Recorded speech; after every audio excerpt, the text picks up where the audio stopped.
Berarti ada anggaran yang diturunkan dari pemerintah. Ada sebetulnya, ada dari pemerintah, khususnya dari Kementerian. Kok pakai sebetulnya, Pak? Iya. Emang apa yang tidak sebetulnya? Kan tadi ada sebetulnya. Karena mulai bangun subuh sampai tidur lagi, semuanya dikelola dan diawasi di dalam itu. Jadi kami itu sebagai rumah keluarga besar di lembaga itu. Ada kasus seperti ini, Pak. Ya. Ada kunjungan dari dinas nih ke Pandi. Pas tanya anaknya, mana anaknya? Lagi sekolah. Padahal nggak ada anaknya. Ya. Oh, tuh berarti aneh, Pak, fiktif gitu tuh ada kan? Ada. Assalamualaikum Baraya, ini Guru Gembul dan kita ada di Subaltern Speak dulu namanya. Sekarang namanya adalah yang lain. Ya, dulu kita tuh punya gagasan untuk gimana caranya agar orang-orang yang tidak memiliki kesempatan untuk menampilkan dirinya ditampilin di sini. Nah, sekarang sesuatu yang ada ide yang sangat penting. Ada tokoh-tokoh yang harus bersuara. Ini adalah bapak-bapak yang menjadi pengurus dari panti yatim atau panti untuk anak-anak terlantar, panti asuhan. Ini adalah Pak Apit, Pak Apit sebagai Ketua Panti kebetulan. Ketua Panti ya, dan ini Bapak ini muridnya katanya, tapi tidak aku. Tidak murid. Ini Bapak punten? Sama Denny, Pak. Oh, nama Pak Denny. Ya, Pak Denny adalah Ketua Forum, ya betul ya. Panti seluruh jagat raya gitu. Bandung. Oh, Bandung. Nah, Bandung. Baraya kita mulai mau menyelusup masuk ke dalam panti asuhan itu. Dimulai dari yang sederhana, Pak. Bapak ini silakan jawabnya boleh sama siapa aja. Di Indonesia berapa banyak kira-kira anak yang seharusnya atau berapa banyak kira-kira anak yang terlantar dan berapa banyak yang sudah mungkin bisa ditolong oleh panti-panti di Indonesia? Silakan. Terima kasih terlebih dahulu Pak Guru Gembul. Oh iya, atas sama-sama, waktunya Pak. kami di sini nih. Sebetulnya secara data kami tidak punya, Pak. Tapi secara komunikasi kami dengan teman-teman di Pornas, sebetulnya kalau bicara panti itu hampir di tiap provinsi kabupaten di Indonesia ada panti. Dan alhamdulillah pantinya penuh. Tapi kalau bicara tentang apakah semua anak sudah masuk di panti-panti ini, kami bisa jawab. Tapi setidaknya dengan adanya panti ini, sebagian anak-anak yang terlantar bisa ada di dalamnya, Pak. Itu mungkin sementara. Apa definisi anak terlantar tuh gitu? Yeah. Anak terlantar itu bukan berarti anak yang ada di jalanan. Nah, kalau anak di jalan sebutnya anjal. Oh, itu bukan kategori anak terlantar? Bukan. Itu anak jalanan. Nah, dalam konteks kementerian yang kami tampung itu di panti yang sebut anak terlantar itu anak yang tidak terpenuhi kebutuhannya di keluarganya, Pak. Ada masuk kategori yatim, piatu, duapat, atau keluarga retak. Di mana ketika si anak ini tidak terpenuhi kebutuhannya, makalah tampillah panti sebagai solusi alternatif. Di mana kebutuhan di keluarganya ada di panti gitu. Tapi kan anjal juga tidak terpenuhi kebutuhannya kan. Nah, untuk anjal lagi Pak ada panti khusus, ada bagiannya. Ada bagiannya. Oh, berarti itu ada di dua birokrasi yang berbeda begitu? Ya, betul. Masalahnya kan punten ya. Enggak. Soalnya anjal itu institusinya beda juga, tapi masih ada di Departemen Sosial. Kementerian Sosial. Oh iya, sama-sama Departemen Sosial. Ya, tapi itu tidak bisa digabung dengan panti asuhan anak. Nah, kenapa itu? Ya, kan masalahnya, sama-sama ya gimana? Gini, latar belakang yang berbeda. Kalau anjal? Ya, kalau anjal itu di apa istilahnya latar belakangnya berserakan tuh ya. Bukan berserakan tuh ya. Jadi kehidupannya mereka itu ada di jalanan. Maaf kalau ada yang tersinggung, ini mah realitas gitu ya. Terus kalau anak-anak panti asuhan, ya, itu anak-anak panti asuhan itu anak-anak yang kelihatan tidak terpenuhi kebutuhannya dengan latar belakang yang berbeda.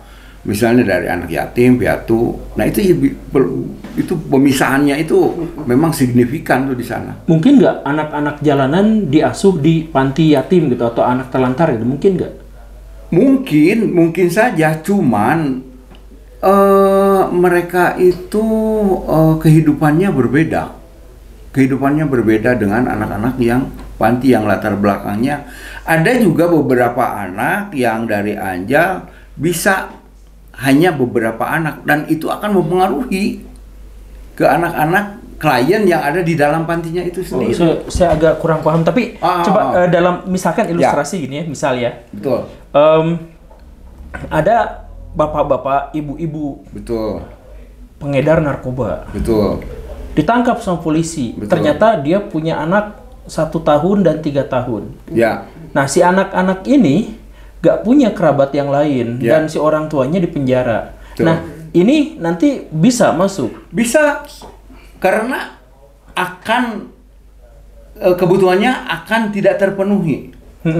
Pertama, ya mungkin dari hak hidupnya. Nah, itu kan ada 4 hak anak, itu hak konvensi anak, itu hak hidup, tumbuh kembang, partisipasi dan perlindungan itu di sana. Seandainya si orang anak-anak itu kaya raya misalkan, ya cuman bapak ibunya di penjara gitu. Ya, itu sebetulnya masuknya kategori anak tidak terpenuhi kebutuhan, ke hak ya, konvensinya. Soal harta ya. Itu, jadi tidak ter ini harta, termasuk anak yatim pun kalau hartanya banyak, nah itu tidak dipermasalahkan kan itu, karena kalau lihatnya dari harta. Ya, dari lihatnya dia bisa makan, bisa disekolahkan, tapi ada hak yang lain tidak terpenuhi. Nah, itu tuh diantaranya. Nah, anak yang tadi itu akan menjadi anak yang terlantar. Dalam arti kata kebutuhannya tidak terpenuhi. Nah, makanya masuk ke panti untuk dipenuhi lagi kebutuhan hak-haknya. Nah, itu diantaranya panti yang ada, panti asuhan anak yang ada di kami itu seperti itu. Jadi memenuhi kebutuhan-kebutuhan. Misalkan, karena saya belum tahu gitu ya, mohon paham. Jadi ya anggaplah ya ini mah pertanyaan naif gitu. Tapi anggaplah si anak yang 3 tahun itu, yang tadi itu, yang pengedar, gak mau di panti. Jadi memutuskan dia jadi anak jalanan, ngamen di jalan, ngemis-ngemis di jalan. Betul. Nah, anak yang tadi itu masuknya ke yang mana nih? Kalau mau dirawat nih? Ya sebetulnya kami punya kewajiban untuk memenuhi itu, ya untuk memenuhi itu. Jadi anak itu mesti ditarik melalui dinas, melalui dinas sosial, ditampung dulu di sana.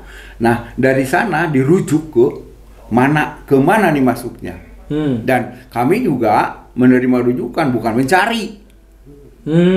Kategorinya seperti itu. Jadi ada kategori yang memang dirujuk sama dinas. Berarti setiap panti itu sudah pegang peraturan-peraturan gitu. Oh iya, pasti. Dari dinas sosial itu. Pasti. Nah, kalau memang begitu, ini mah punten pisan ya. Ini sensitif tapi memang dipertanyakan banyak pihak. Kalau memang ini di bawah naungan pemerintah, kemudian di situ juga ada peraturan, ada regulasi, ada tata tertib dan sebagainya, berarti ada anggaran yang diturunkan dari pemerintah. Ada sebetulnya, ada dari pemerintah, khususnya dari Kementerian. Kok pakai sebetulnya, Pak? Iya. Emang apa yang tidak sebetulnya? Kan tadi ada sebetulnya. Karena lembaga itu banyak. Dan tidak semua lembaga mendapatkan itu. Oh? Yang mendapatkan adalah yang? Ya, itu ada kategori-kategori. Ada kategori yang mestinya semua dong dapat, ya ini dapat ini, dan semua juga itu kebagian, cuman tidak merata ya. Itu dari anggaran tersebut ya memang misalnya kami punya anak 60 misalnya gitu. Tapi yang diajukan tapi ternyata hanya dapat 12. Kenapa? Panti yang lain mesti dapat, mungkin anggarannya terbatas. Berarti nggak cukup gitu? Nggak cukup. Nggak cukupnya karena dikorupsi atau nggak sih? Kan kemarin tuh dari dinas sosial yang korupsi. Ya nggak tahu jadi ada apa? Ya tidak sama gitu kan, disesuaikan. Punten Pak, ini mah. Jangan-jangan ada calo Pak.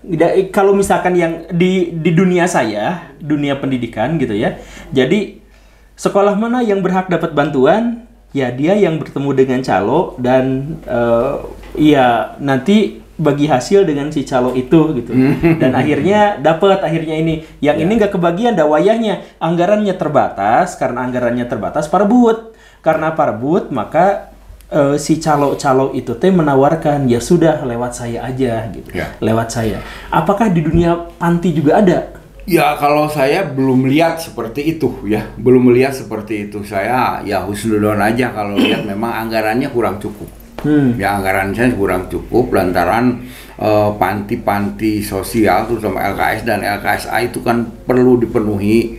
Cuman di sini ya saya ini aja membuka wawasan buat masyarakat. Itu diantaranya ada panti yang ada anaknya di dalam, ada panti yang anaknya di luar. Nah, panti anaknya di luar? Ya, jadi ada yang di luar itu. Pengasuhannya di luar, tapi dimonitor sama lembaga. Di luar teh di mana maksudnya? Sama orang tuanya gitu? Ya, sama orang tuanya kan. Jadi dasarnya dari SNPA itu ya, Standar Nasional Pengasuhan Anak. Sebaik-baiknya pengasuhan adalah pengasuhan yang ada dalam keluarga. Nah, selama masih bisa ada di dalam keluarga, ya terutama lembaga itu sendiri memberikan santunan dan memberikan monep lah istilahnya ya, monitor dan evaluasi dengan berbagai macam pembinaannya. Tapi ya kalau kami sendiri belum mampu ke arah sana. Masalahnya pertama masih jauh-jauh, terus keduanya untuk operasional, dan kalau kami konsentrasi untuk menjadikan anak-anak itu memang anak-anak yang bermandiri dan berakhlakul karimah. Makanya kami tampung anak-anak di dalam semuanya dan dimonitor mulai bangun subuh sampai tidur lagi. Semuanya dikelola dan diawasi di dalam itu. Jadi kami itu sebagai rumah keluarga besar di lembaga itu. Berarti adik kakak ya mah dilanjutnya loba gitunya. Betul. Ya bapaknya gitu. Saya bapaknya, ini ibunya, ada kakak-kakaknya itu yang pengasuh-pengasuh itu ya kalau porawanya. Ya, betul. Beranyit gitu. Jadi sekali makan breng gitu kan. Sekali belajar breng, nonton breng, hiburan breng. Pak. Ya pasti repot sih. Pastilah bujang-bujang genep puluh kan Pak. Ya, bujang-bujang genep puluh. 2 aja kadang-kadang kan rumah. Iya, saya punya anak 2 eta aduh tekuat. Ya genep puluh. Dan saya mencoba memaksimalkan memenuhi kebutuhan-kebutuhannya dari makannya, dari tumbuh kembangnya sampai ke pendidikan keterampilannya, apapun keterampilannya kami berikan. Tapi Bapak bilang tadi bahwa ini mah Bapak punya 60 anak di panti itu. Tapi kadang-kadang cuma dapat jatah untuk 12 orang karena memang keterbatasan dana. Betul. Nah, sisanya yang berapa itu teh? 48? Ya. Itu ditanggung siapa? Bapak dana pribadi gitu? Betul. Jadi gini ya. Gini. Saya punya keyakinan ya secara ya di luar nalar ya, di luar nalar itu bahwa anak itu pasti ada rezekinya. Ada rezekinya dan saya buktikan itu. Ketika mendapat bagian hanya segitu-gitunya, tapi ternyata semua bisa dapat. Nah, itu diantaranya kami tidak selalu mengharapkan dari pemerintah. Karena apalagi Kementerian Sosial urusannya banyak. Kami tidak berharap pada pemerintah. Bukan. Tidak selalu berharap. Tidak selalu berharap ya. Tapi ya tetap harapan mah pasti kan, makanya tidak selalu yang dalam punten Boleh dong. Boleh dong kita. Aduh. Tadi kat gitu dan udah rame. Punten. Ikan rasan EG oge. Di panti oge. Nah, jadi bukan berarti kami selalu begini sama pemerintah ya. Ya, kami juga bagaimana berupaya untuk memenuhi operasional, terutama untuk operasional. Dan pemerintah juga banyak urusannya, apalagi Kementerian Sosialnya. itu untuk dana ini dan panti itu bukan hanya ada lembaga-lembaga lain yang perlu nah itu kami memaklumi untuk pemerintah itu sendiri. Saya pengen tahu berapa sih kira-kira dari anggaran pemerintah di Kementerian Sosial teh? Tergantung Pak, ada yang memang peruntukannya, ada yang posisinya dana hibah pun ada yang... Nggak, maksudnya total gitu, dapat anggaran berapa gitu? Nah itu kurang tahu deh. Sebetulnya tetean ya. Ya pasti tete. Cuman gini Pak, dalam pikiran saya gitu ya. Kalau panti yatim gini ke pemerintah, itu tuh bukan minta, kan pemerintahnya yang minta ke bapak-bapak. Betul, sebetulnya karena yang dalam undang-undang diamanahi untuk mencerdaskan kehidupan bangsa dan lain-lain itu si pemerintah. Betul. Dan bapak teh membantu pemerintah gitu kan? Itu udah sebetulnya kami itu sebagai mitra pemerintah. Nah iya. Nah, sebagai mitra pemerintah itu di dalam visinya seperti itu. Kami itu lembaga yang bermitra dengan pemerintah, yang mana pemerintah itu ya negara wajib menyantuni, memelihara iya. anak-anak telantar, di mana anak-anak telantar itu anak-anak negara. Iya, betul. Nah kami sebagai masyarakat itu bermitra dengan pemerintah. Nah kami sebagai masyarakatnya itu. Tapi ada juga panti apa istilahnya pemerintah ada. Oh ada. Oh ada. Oh berarti kayak ada sekolah negeri, sekolah swasta gitu. Ini panti negeri, panti swasta gitu ada ya? Betul ada. Cuman per kabupaten atau per provinsi Pak? Per kecamatan biasanya yang negerinya itu. Yang panti kabupaten juga ada. Per kabupaten. Ada kabupaten, cuman tidak semua wilayah yang punya itu. Tidak semua wilayah gitu. Cuman kami ya kebanyakan pantinya panti masyarakat biasa yang swasta ya pastinya juga berharap bantuan ya. Bantuan, tapi tidak selalu itu juga masalahnya. Kami juga bagaimana caranya kami berkiprah untuk memenuhi ya diantaranya yaitu ke donatur bagaimana caranya supaya istilahnya membuka hati bahwa kami punya anak loh di sini yang perlu disantuni. Nah, gitu. Baraya semua ini kalau ada yang mau silakan rutinkan itu menyalurkan dana bantuan kepada panti-panti yang semacam ini ya. Betul. Karena memang dari pemerintah tidak terpenuhi semuanya. Pertama uangnya kurang, jadi kalau panti asuhan yang ada pun tidak semua dikasih dan lebih banyak atau anak-anak terlantar yang belum dapat panti asuhan karena ternyata tidak semua daerah ya, tidak semua kabupaten punya itu. Padahal dipastikan anak terlantar itu ada di setiap daerah. Betul. Ya ada. Iya, tapi yang punya fasilitas panti asuhan tidak. Tapi Tacik dia ini mah pura-pura ini Pak dia dari tadi Pak. Saya nanya ke Bapak, tapi Bapak juga boleh ini Pak, boleh neke. Ini Pak, saya mau nanya kan tadi Bapak bilang bahwa panti asuhan itu atau panti untuk anak terlantar dan hal yang semacam itu tuh sebenarnya adalah partner pemerintah. Jadi mereka diamanahi juga untuk membantu anak-anak dan membantu pemerintah untuk menyalurkan kepada anak-anak yang berkebutuhan. Gimana kalau saya bikin panti palsu? Mungkin itu bisa nyedot dana dari pemerintah, nyedot dana dari donatur. Saya tuh pernah dengar, tapi gak tahu benar gak tahu salah. Di Garut tuh ada yang seperti itu. Berbekal surat tanda tidak mampu SKTM gitu. Itu dikumpulin sama oknum. Nah terus dia bikin panti.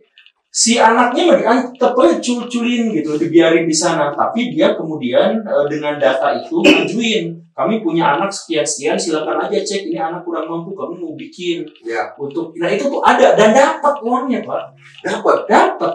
Nah, tapi saya nggak bisa konfirmasi itu mau pernyataan sepihak itu dari seorang LSM apa wartawan. Mungkin masalahnya gini, untuk mendapatkan bantuan, apalagi sekarang keluarnya akreditasi. Pantinya perlu diakreditasi. Terus yang keduanya memang legalitasnya mesti betul dan itu diverifikasi. Untuk sekarang ini malah untuk mendapatkan bantuan itu perlu ada rekomendasi dari dinas terkait. Nah, keberadaan panti itu sendiri. Nah, saya cerita lagi, kenapa dia bisa dapat bantuan itu? Nah, akhirnya datanglah pengawas. Mana orang anak-anak yang ini dikumpulkan walinya, dikumpulkan apanya? Benar, bapak ini. Si bapak-bapak itu teh tahu bahwa itu teh ladang yang nggak benar gitu. Tapi ikut, iya, nggak berani ngobrol kalau sama itu mau ke polisi mah bisa ada masalah. No? Jadi setiap ada pertanyaan, benar bapak dititipkan ke panti ini, iya gitu. Jadi semuanya teh karena itu diintimidasi. Jadi akhirnya si panti itu teh jalan karena pas ada pengawasnya, ada apanya teh pas dikonfirmasi itu dia mengaku. Iya mengaku, iya kayak gitu. Jadi punten ini mah ya, apakah bisnis haram untuk mengeksploitasi nama anak-anak yatim itu cukup menggiurkan gitu Pak? Maksudnya kita tuh mungkin aja dapat dana dari sana sini gitu. Dengan ya misalkan dengan mekanisme yang kayak tadi gitu. Mungkin. Bapak pernah nggak nemu kasus kayak gitu? Nemu sih tidak ya. Cuman bisnis yang menggiurkan seperti itu, yaitu tergantung dari personilnya itu. Iya, oknum yang jelas apapun yang apalagi dengan kaitannya dengan dana ya, itu pasti ada oknum bagaimanapun caranya. Itu pasti ada ya. Cuman ya terus aja kami belum menemukan itu, tapi disinyalir ada dengan pemahaman dengan wawasan yang kita pahami lah gitu kan. Ya masalahnya di satu sisi bisa saja gitu kan. Tadi saya sudah pernah cerita ada beberapa satu keluarga ketika keluarganya itu mampu untuk menyantuni anak-anak itu, ditampunglah di rumah anak-anak yatim, piatu dan diberi santunan, tapi tanpa legalitas dari pemerintah.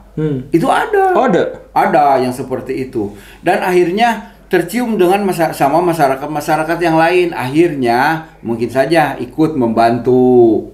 Ada yang seperti itu. Saya punya beberapa pertanyaan, tapi kah Bapak dia? Pendiam, teramai Pak. Senior dulu, biar nanti. Itu di aku deh.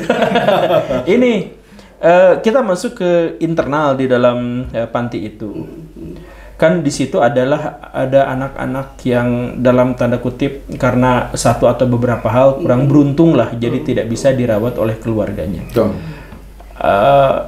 Sampai usia berapa tadi teh? 18? Sampai 18 tahun. Nah, ada nggak, saya mohon maaf ya, lulusan panti asuhan itu jadi orang sukses, pengusaha kaya misalkan, ada statistiknya nggak? Atau ada yang sebaliknya? Justru jadi preman. Jadi ya karena merasa bahwa hidupnya menderita, dan saya mau cuma di panti gitu, sekolah gitu balik. Ya, misalkan ada yang seperti itu. Nah, ada gak datanya gitu soal yang seperti itu? Kalau bicara data secara kelembagaan mungkin tidak semua Pak. Tidak semua. Nah, tapi saya melihat mencoba dari sisi lain dulu. Tadi kan ada pertanyaan apa itu tentang anjal, apa itu tentang anak asuhan. Secara basic adalah yang namanya anak asuhan itu adalah berbasis keluarga. Secara ekonomi kekurangan. Tapi kalau anak jalanan adalah anak yang dibesarkan di jalanan. Kebetulan kami pernah menangani anak jalanan tahun 2000-an dulu tuh. Beda Pak. Di kita ada istilah asesmen Pak. Oh ada, iya. Asesmen dulu. Ini basicnya apa nih? Apa ke panti asuhan atau ke anak jalanan atau ke ODGJ? Ada juga ya? Ada ODGJ juga. Nah, kalau kami kan dari forum LKSA Pak, artinya fokus di anak. Jadi kita tidak menerima ODGJ, tidak menerima anak jalanan. Kalau anaknya ODGJ? Ya itu basisnya secara kejiwaan lah, ada gangguan jiwa. Nah, itu ada panti khusus gitu. Ada. Nah, yang namanya program-program itu biasanya muncul juga dari kementerian. Nah, kalau melihat pengalaman kami, nanti berhubungan dengan anggaran Pak ya, Dulu itu yang namanya anggaran itu Pak lebih cenderung konvensional Pak. Contoh gini, pemerintah mengeluarkan regulasi bantuan 1 anak 1 juta.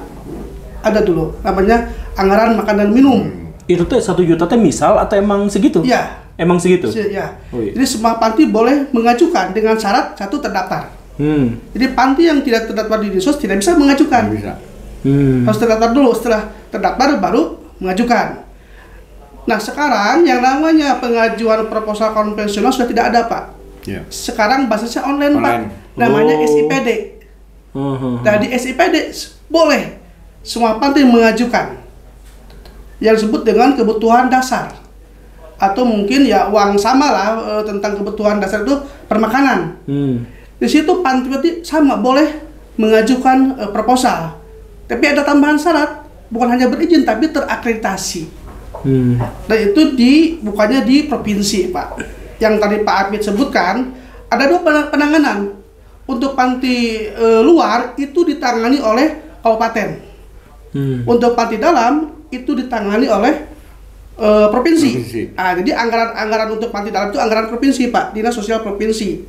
Untuk panti luar itu anggarannya di kabupaten. Nah lagi-lagi kondisi anggaran yang tidak bisa memenuhi Pak. Untuk tahun 2000-an saja yang namanya panti tahun 2000 itu sangat terbatas Pak. Tapi sabada tahun 2000-an yang namanya panti sekarang ganti nama Pak menjadi LKSA, bukan panti lagi. Itu seperti seperti apa ya, jamur di musim hujan, grafiknya cukup tinggi. Sekarang di Kabupaten Bandung aja yang namanya yayasan berbasis LKSA itu di atas 100. 100? Di atas 100. Kabupaten Bandung. Kabupaten Bandung ada 100. Di atas 100. Nah alhamdulillah dengan adanya forum setidaknya ada komunikasi.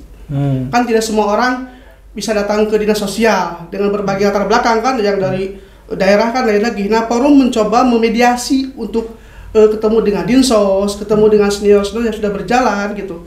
Dan alhamdulillah sekarang relatif Kabupaten Bandung itu lebih aktif Pak, aktif.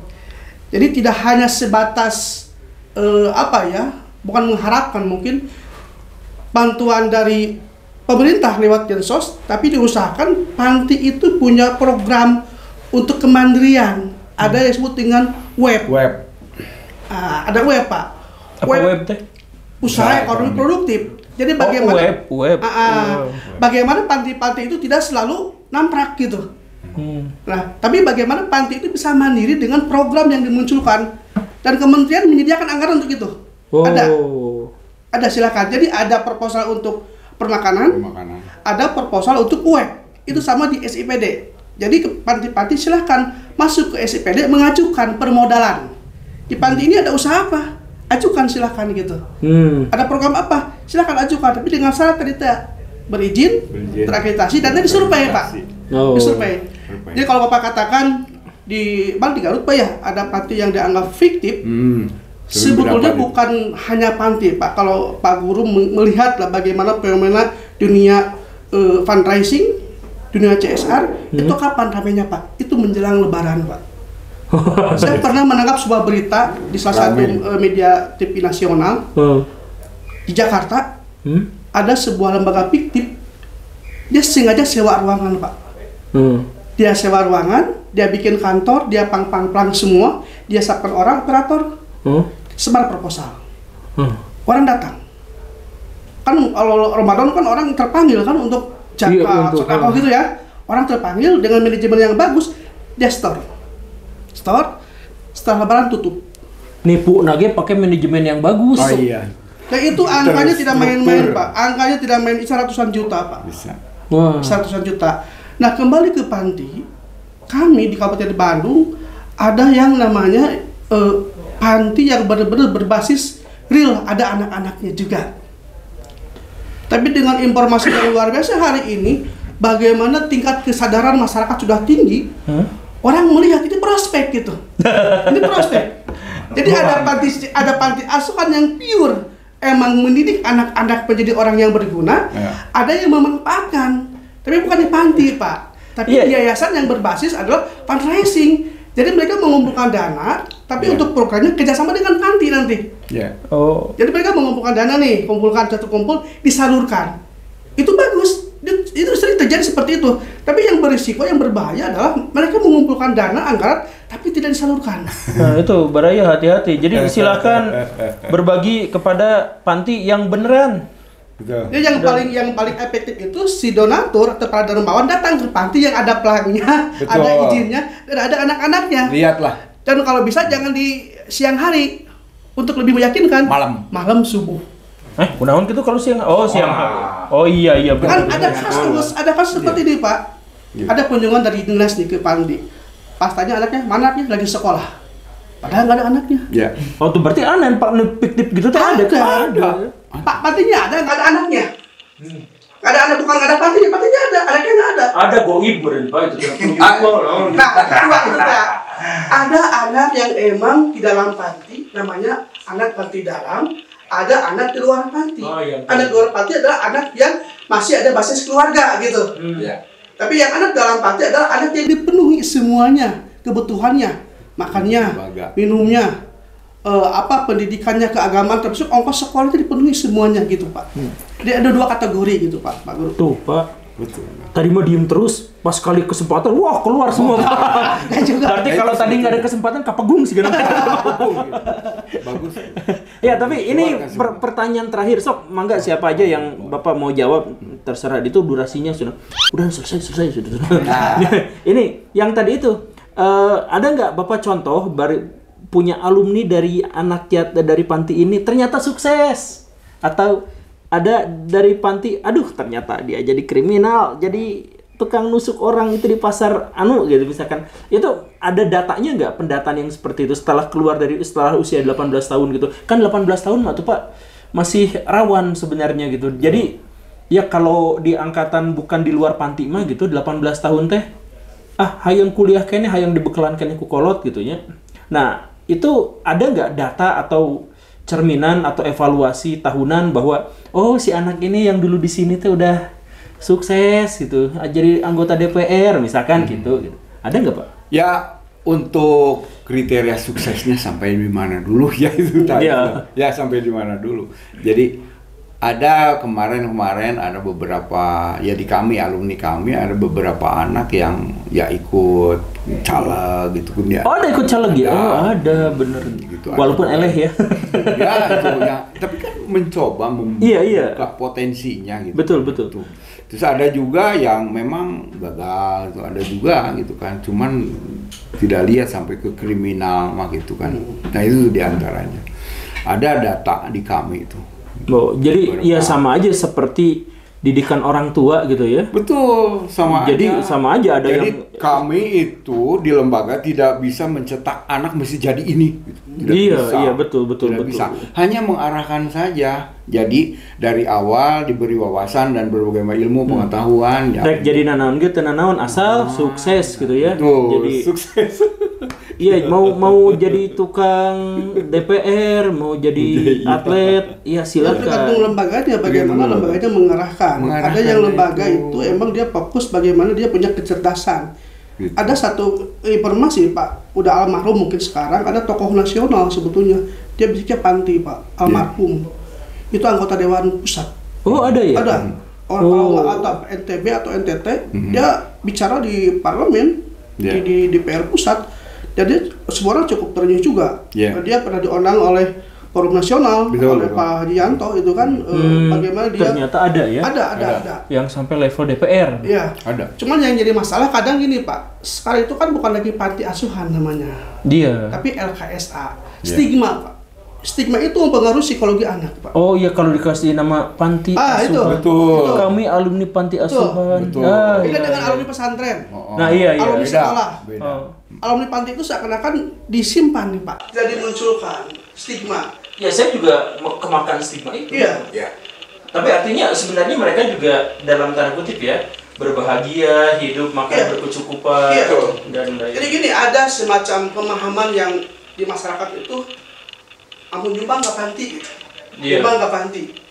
Seakan-akan panti itu emang menjadi pelabuhan terakhir di mana orang teraniaya di situ. Iya.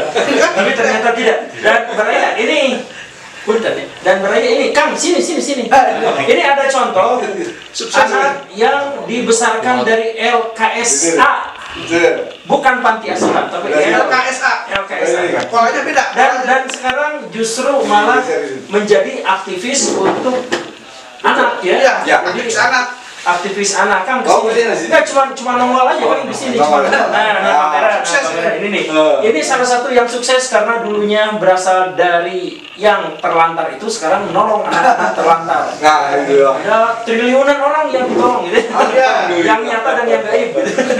Ya, jadi maksudnya Baraya bahwa panti asuhan atau apapun itu namanya sekarang udah beda-beda, bahwa anak-anak yang ada di sana sama seperti anak-anak yang lain memiliki hak untuk sukses, memiliki hak untuk belajar, memiliki hak untuk bisa menikmati kehidupannya. Dan ternyata berkat bapak-bapak ini dan bapak-bapak yang semacam ini di seluruh Indonesia, anak-anak itu pada akhirnya juga bisa merasakan apa yang juga dirasakan oleh anak-anak yang lain. Bisa. Jadi kita dukung, kalau bisa ayo kita sumbang banyak-banyak ke sini, tapi kalau tidak dukung semuanya hidup dalam kebahagiaan. Saya Guru Gembul dan Akang dan bapak-bapak ini dan Akang yang tadi cuma nongol selewat pamit undur diri. Assalamualaikum warahmatullahi wabarakatuh. Waalaikumsalam warahmatullahi wabarakatuh.